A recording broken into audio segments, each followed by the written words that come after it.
핵심지부터 일단 불이 붙는 건 전형적인 강세장의 징후지만 핵심 지역에 불이 붙으면 옆에 좀 불이 옮겨 붙어야 되는데 왜 그렇게 협소하게 옮겨 붙는가에 대해서 이야기하자면 얼음판 위에 한 군데서는 좀 불쇼가 보여지고 있는 거예요. 그런데 얼음판이 너무 두꺼우니까 그래서 전국적으로 불씨가 보이는 곳이 몇 군데 있지만 가장 큰 불은 당연히 강세장의 초입으로 보고 있습니다. 작년 1월이 바닥이었고요. 약간 바닥권을 형성한 다음에 가격 기준 작년 1월 그리고 지난 연말에 잠깐 눌림목 기록한 다음에 올해 들어서서는 이제 본격적인 강세장의 조건들을 만족시키고 있는 것 같습니다. 지금 현재 국내 경기가 내수는 지옥인데 수출은 또 대호황이거든요. 최근 나오고 있는 산업통상자원부의 수출입 통계 자료를 보면 조선, 자동차, 무선기기, 그리고 디스플레이, 여기에다가 반도체까지 거의 한국 경제에서 주력 산업들이 전부 지금 두 자릿수 수출 증가를 기록하고 있고 물량도 좋아요. 이건 뭘 의미하냐면 우리나라 경제의 턴어라운드, 그러니까 작년 10월에 경기 바닥이었고 올해로 지금 거의 한 경기가 9개월째 확장 중이라는 걸 뜻하는 거죠. 그럼 이게 어디에 주력 산업들이 놓여 있는가 하면 정보통신 산업, 무선통신기기든 반도체는 수도권, 여기에 자동차는 울산, 화성, 그리고 조선 같은 경우는 거제부터 울산까지 벨트죠. 근데 이제 여기서 왜 가격이 이렇게 차이가 나는가 하면 서울 수도권 지방에서는 평택이라든가 인천 송도 또는 간석동 등등 일부 지역들을 제외하고는 공급 부족이 만성화되어 있는 반면 지방은 아직 공급 부족이 아니거든요. 거기는 미분양이 존재하던 시장이니까. 그래서 경제 전체로만 놓고 본다면 SRT 타러서 부산까지 가게 돼 있지만 그 부산으로 가는 과정에 먼저 수도권의 IT 밸리들에서 깃발을 들었고 여기 깃발 든 게 이제 앞으로 연쇄적인 임금 상승, 지금은 아직 불장이라고는 생각하기 어려운 게 금리가 높아요. 2021년에는 제로금리였거든요. 0.5% 금리인데 지금 3.5.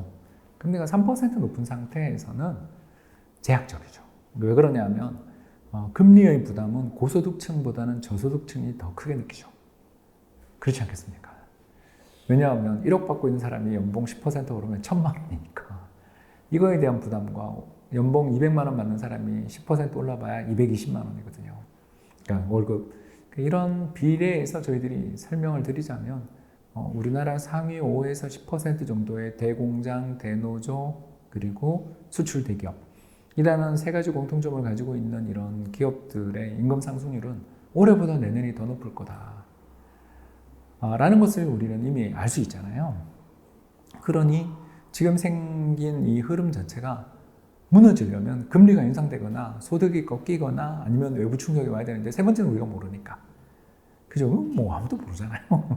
외부 충격은 난 몰라요. 하고서 보면 이제 금리는 내릴 가능성이 되게 높고 소득은 특히 상위 5%, 10% 수출 대기업의 소득은 내년 제 생각에는 10% 가까이 될 것 같거든요. 이러면 주택시장 중에서 이런 고소득자들이 선호하는 갈아타기 시장 또는 아이들 키우기 좋은 시장 혹은 지상에 주차장이 없는 주택, 준신축 이런 거에 대한 선호가 계속 높아지는 게 당연한 일이고 그리고 크루그먼이 얼마 전에 칼럼에서 아주 흥미로운 이야기를 했는데 시장 경제가 시작된 지 한 250년이 됐잖아요. 이 250년 동안에 경제학자들이 발견한 하나의 진실이 뭐냐면 소비자들의 소비 여력은 소득이 늘어나는 순간 사람들의 소비 여력, 소비 욕구는 제약이 없다. 여기서 이 사람들은 소비하고 이제 근검절약할 거야 아니라는 거예요.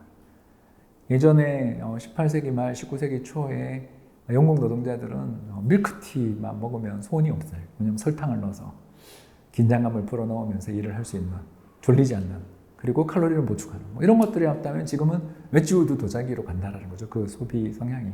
그래서 그 소비의 위에 이 한계라는 건 세상에 존재하지 않고 상류층의 소비를 계속 중산층이 따라가는. 그렇기 때문에 시장에 매력적인 상품을 만들기만 하면 사실 경제가 그걸 받쳐줄 수 있는 소득 수준만 증가하면 얼마든지 새로운 소비로 넘어가는 거죠. 우리는 지금 해외 소비의 시대가 열린 거잖아요. 환율이 이렇게 안 좋은데도 얼마나 여행 갑니까? 자, 그렇다면 이걸 왜 주택이라는 주거용 상품에는 자꾸 상방 제약을 두려고 하냐라는 거죠. 그 세계도 역시 제약이 없다라는 거죠. 그래서 예전 같았으면 네 집이 30억이라니 말이 돼? 라는 것은 과거의 잣대인 거고, 거기에다가 예를 들어서 인피니티 풀이라고? 아니면 브릿지를 만든다고? 이런 거 굉장히 사치스럽고 이건 말이 안 돼라고 이야기하던 것들이 점점 일상화되는 세상으로 가고 있는 중인데, 자꾸 그걸 소득이 증가하는 과정에 있는데도 불구하고 가격의 위에 상단을 미리 제약하려는 듯한 태도가 나온 건 이건 불황의 트라우마지 현실적인 설명이라고 보기 어렵다라는 거죠. 130조에서 150조로 추산되던 부동산 프로젝트 파이낸싱 부실 대출 또는 잠재 위험 대출이 거의 한 200조까지 불고 있잖아요. 왜 그러냐면 이자를 못 내기 때문이잖아요. 만기 연장을 하는 과정에서 못 받은 이자까지 퉁쳐서 새로 계속 연장을 하면서 이 프로젝트 파이낸싱 부실 또는 잠재 부실 대출이 아무튼 계속 늘어날 거라는 거죠. 그 늘어나는 과정에서 어떤 일이 벌어지고 있냐면 만기 연장을 해줘야 되는데, 만기 연장을 해주는데 새로 예금이 들어오면 좋지만 아시는 것처럼 새마을본고만 한 100군데 정도 지금 현재 적기 시정 조치를 받거나 뭐 문제를 받고 있다면서요. 타사기사입니다만 거의 맞겠죠. 자, 그렇다면 예금이 거의 안 들어간다고요. 자, 예금은 안 들어가는데 만기는 연장해주고 오히려 대출은 커져요. 자, 그럼 어떻게 됩니까? 대출 회수 말고는 없죠. 자, 그런데 프로젝트 파이낸싱 대출을 회수할 수는 없어요. 다 지금 채권단끼리 협약해서 만기 연장해주고 있으니까. 자, 그렇다면 가계대출을 회수하는 수밖에 없습니다. 이 결과 우리나라 한국은행의 가계신용 기준으로 해서 GDP 대비 가계부채는 이전 피크 한 95%에서 지금 80%까지 내려가다 15%포인트나 떨어졌어요. 딱 2년 만에. 그러니까 우리나라 역사상 최악의 딜레버리징이 벌어지고 있습니다. 어디? 가계부채에서. 그러니까 당연히 이금융권 가서 대출을 받은 사람들은 안 그래도 신용도가 낮거나 아니면 DSR 규제나 이런 것들 때문에 어쩔 수 없이 간 그런 분들인데, 그런 분들이 그러면 최근에 2년 사이, 3년 사이 그 대출을 받으신 분들이 뭘 샀겠냐? 다 알잖아요. 갭 투자하신 분들이 가능성이 굉장히 높잖아요. 왜냐하면 대출이 은행권에서 안 나오니까 간 거니까. 자, 이게 벌써 답이 대충 나오죠. 이게 핵심지부터 일단 불이 붙는 건 전형적인 강세장의 징후지만, 핵심 지역에 불이 붙으면 옆에 좀 불이 옮겨 붙어야 되는데 왜 그렇게 협소하게 옮겨 붙는가에 대해서 이야기하자면, 요 가계부채의 디레버리징 문제가 옆에 있으니까. 이게 지금 어떻게 보면 얼음판 위에 한 군데서는 좀 불쇼가 벌어지고 있는, 그런데 얼음판이 너무 두꺼우니까 확 녹아버리고 막 옆이 다 이렇게 번져나가고 해야 되는데 좀 그러지 않는, 얼음이 다 녹아버릴 것 같은데 그러진 않는 상황인 거죠. 그래서 전국적으로 불씨가 보이는 곳이 몇 군데 있지만 가장 큰 불은 당연히 서울 남부 동남권 혹은 거기서부터 연결되고 있는 아까 말씀드린 SRT 벨트지만 그 이외의 지역들도 얼마든지 이제 붙을 여지는 있지만 아직은 가계대출, 특히 이금융권 대출자들이 많은 지역들, 벌써 다 짐작이 되는 그런 몇몇 지역들은 이 랠리를 과연 누릴 수 있을 것인가, 좀 어렵지 않겠는가, 시간이 걸린다. 그래서 아까 제가 말씀드린 게 2021년 같은 장이 나오는 건 뭐 7, 8년, 10년 뒤의 일이고, 지금은 일단 얼음을 열심히 녹이는 그런 과정인데, 녹이는 과정을 보고 있노라면 전형적인 턴어라운드 과정이다, 이런 말씀을 드릴 수 있는 거죠. 이건 이제 장기적인 추세다. 일본을 보시면 일본의 이제 베이비붐 세대가 47년생들인데요. 이제 좀 표현이 그렇습니다만 이제 돼지띠들이 이 무라카미 하루키를 비롯한 사람들이 이제 이 세대, 단카이 세대인데, 이 사람들이 이제 드디어 나이가 70대 후반이 되면서 한 분, 두 분 돌아가시거든요. 그러면서 일본에서 나타나고 있는 가장 특징적인 현상이 지방의 돈이 수도권으로 간다. 왜? 상속하시면서 집에 있는, 시골에 있는 집을 처분하고 그 안에 있던 그 지역 은행에 있던 돈들을 빼서 자기는 지금 동경이나 오사카에서 일하고 있으니까 그 지역으로 상속받은 돈을 유치시키는 게 폭발적으로 늘어나고 있다. 이런 이야기를 종종 하거든요. 그거랑 비슷하죠. 우리나라 이제 58년 개띠들은 아직 상속하기 시기에는 좀 빠르지만, 대신 이제 그분들은 아들 세대가, 자녀 세대가 MG 세대, 밀레니얼 세대잖아요. 58년 개띠의 서른을 딱 다음 88년생입니다. 이제 그때부터 그 뒤에 우리나라의 베이비붐 세대의 아들 세대인 MZ 세대들이 이제 결혼할 나이들 다 도달했거나 노총각, 노처녀 뭐 이렇게 돼 있다면 이제 그 사람들한테 주택을 구입해주기 위해 노력하고 있고, 또 정부가 연수 혜택들, 또 이번에는 특히 그 신생아 특공 이런 것들을 통해서 어떻게 보면 부의 이전을 해줄 수 있는 그런 계기들을 만들어주고 있는 거죠. 그래서 지방 부자들 입장에서는 핑계가 참 좋잖아요. 어차피 고속버스 터미널 근처에 어디 아니면 어디 이렇게 다 모여 살았잖아요, 예전에 지방 부자들이. 그런 것들이 앞으로는 더 가속화되면 가속화되지 줄어들기는 어렵지 않냐. 부자들의 이동이라고 봐야죠.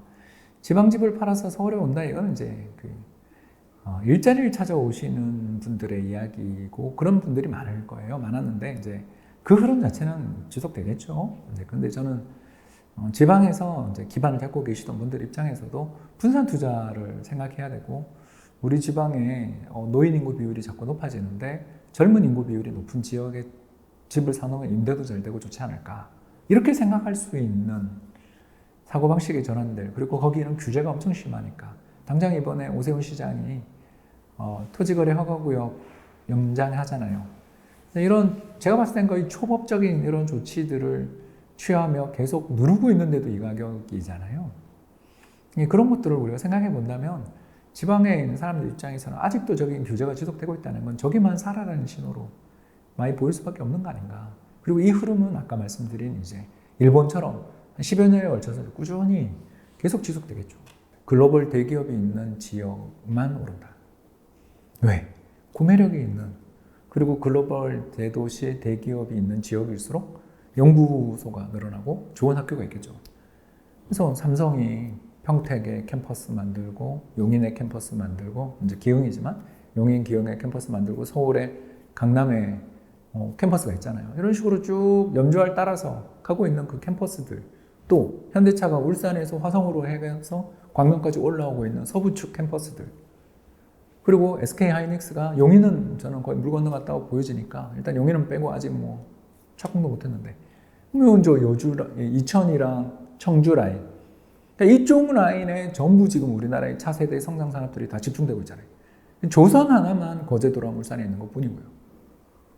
자, 이걸 딱 보는 순간 느낌이 들지 않으세요? 글로벌 대기업들은 여기 다 있네?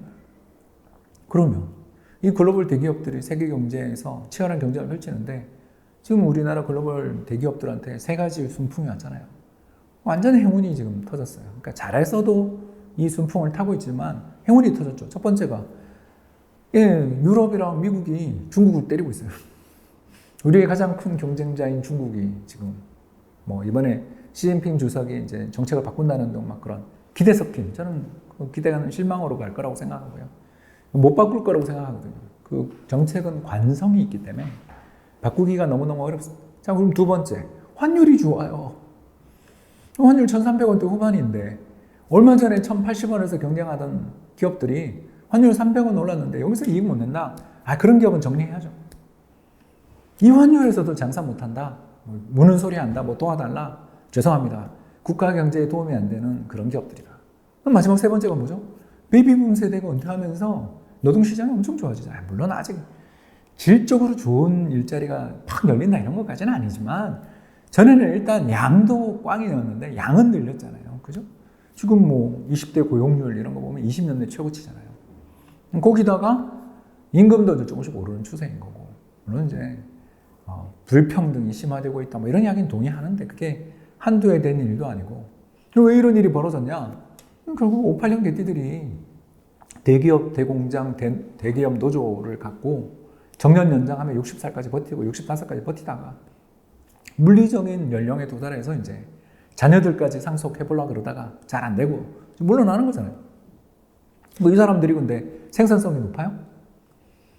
진짜 AI 혁명 시대에 전기차 시대에 이분들의 생산성이 높습니까? 지금 기계과 현대차가 안 뽑는다 그러는데 그럼 이게 단속적 기술이 발생해버렸다고요. 파괴적 혁신. 이전에 있었던 기술이 이제 쓸모없다고요. 지금은 전기차로 가고 있는 중. 전동화로 가는데. 그래서 이 전동화 공장 만드는 걸 그렇게 반대하다가 2023년에 화성에 만든 거 아니에요.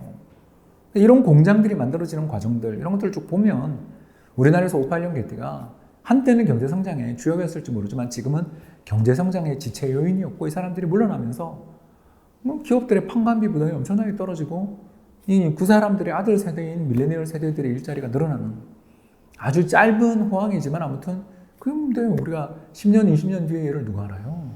지금 당장은 이 선순환이 벌어지고 있는 중이잖아요. 그런 과정에서 아까 잠깐 소대도 이야기도 말했지만 임금이 깎이겠어요? 이렇게 순풍이 온 천지에서 다 오는데 환율 좋지, 판관비 줄었지, 중국 알아서 저렇게 봉쇄당하고 있는데 여기서도 장사 못한다. 그런 기업들은 우리나라의 미래 차세대 주력 산업이라고 볼 수는 없죠. 우리나라의 노후 빈곤율, 65세 이상 가정의 빈곤율이 37%로 OECD 중에 제일 높습니다. 자, 그런데 58년 개띠를 비롯한 50년대 후반생들의 노후 빈곤율은 얼마일까요? 18%. 20%포인트가 났습니다. 그럼 이건 무슨 일인가? 예, 바로 지금 80대 노인분들의 노인 빈곤율이 50%가 넘는다는 이야기입니다. 왜 이런 격차가 벌어졌을까요? 그쵸, 전쟁입니다. 전쟁통에 태어나거나 전쟁통에 교육을 받았던 분들은 제대로 교육을 받지 못하면서 80년대, 90년대부터 시작되던 정보통신혁명의 아주 운 좋은 일부를 제외하고는 밀려났죠. 그리고 그 자리를 찬 게 58년 개띠들이었습니다. 58년 개띠는 중학교 평준화 1기잖아요. 그리고 그 사람들 30살에 집 살 때 결혼해가지고 그때는 20대 초중반에 결혼하니까 그때가 우리나라 역사상 부동산 가격 상승률 1위의 해가 88년이죠. 이게 부도 엄청나게 생겼고 보유하고 있는 자산도 많은 데다가 또 건강해요. 그래서 경제활동 참가율이 계속 높아요. 그러니까 직전 직장에 대비해서 월급은 40%밖에 못 받지만 일은 하잖아요. 우리 전철 타다 보면 늘 느끼지 않으세요? 무슨 지하철을 철봉으로 활용하시는 건강하시다고요. 저보다 한 10년 형님들이 너무 건강하세요. 건강 기대 수명이 우리나라 되게 높아졌거든요. 이분들이 일자리도 많이 갖고 계시고 또 아까 이야기한 자산도 엄청나게 많이 갖고 계시니까 이분들 입장에서는 이제 주택을 더 사고 있죠. 그래서 우리나라의 연령대별 주택 보유율의 통계를 살펴보시면 75세가 피크입니다. 왜? 돌아가시기 직전에야 요양원 들어가실 때 팝니다. 왜? 나는 이 집에서 살다 죽고 싶어. 이게 대부분 노인들이고 선진국도 마찬가지입니다. 일본도 75세, 미국도 75세. 그러니까 이걸 우리는 알고 있기 때문에 58년 개띠 이제 막 65세 됐는데 이 사람들이 집을 판다? 아니죠. 아까 이야기했던 것처럼 밀레니얼 세대 자녀들한테 더 좋은 집을 물려주기 위해 자기 또 돈도 많고 투자 지식도 좋고 신용도도 좋으니까 이걸 갖고 자녀에게 상속 또는 더 큰 부자가 돼서 어떻게 돌아가실 때 멋있게 폼을 이런 걸 추구하는 성향들이 계속 나타나는 거죠.